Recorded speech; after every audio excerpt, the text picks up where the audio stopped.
We had been playing a game of hide and seek, he and I. We danced around each other, but never acknowledged the other's presence. I had expected his visit sooner. I was far from surprised when he finally came. His strides had purpose. He was graceful, but proud. I saw no sign of such a trait. He came closer and offered a hand to me, palm up, fingers extended. "It is time," Death informed me. I looked into his hollow but not empty eyes and smiled. "You took your sweet time. Where were you when I begged for you?" I asked him, and I stepped away from him. "Your cries did not go unheard, but it was..." "Not my time," I cut in dryly. Death stepped closer and reached for my hand. I took another step away from him and placed my hands behind my back, out of his reach. "Not so fast," I admonished him. "If I am to spend an eternity who knows where, then at least indulge me with one last request." Those not empty hollows of Death's eyes studied me.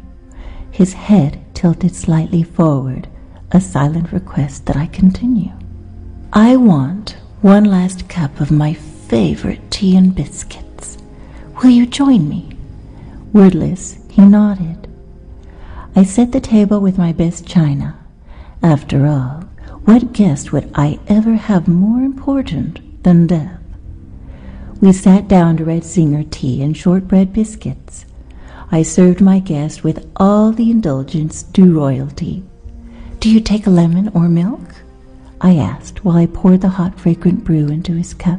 "May I have cream?" came his timid request.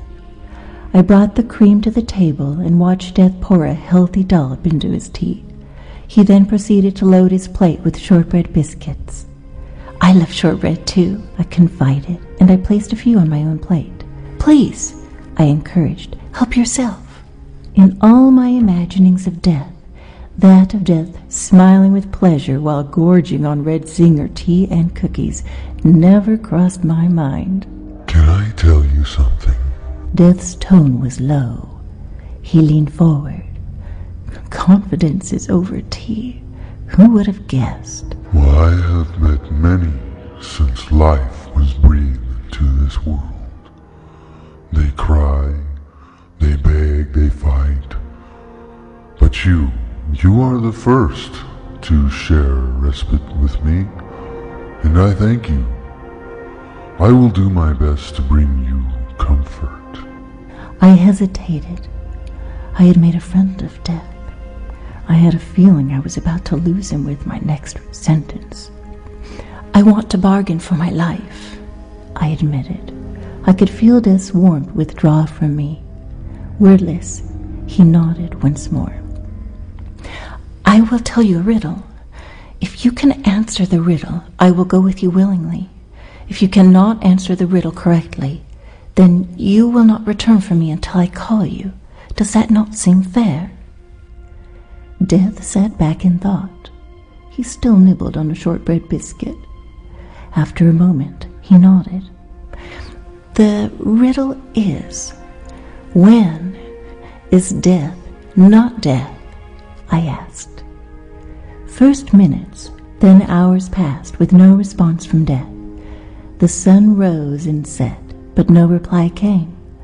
The golden orb had risen for the second time when Death at last spoke. "I do not know." He conceded. "So when is death not death?" "When Death is a guest to tea," I answered, and Death laughed, and I smiled. "What would you like for breakfast?" I asked my new friend. "Are eggs okay?"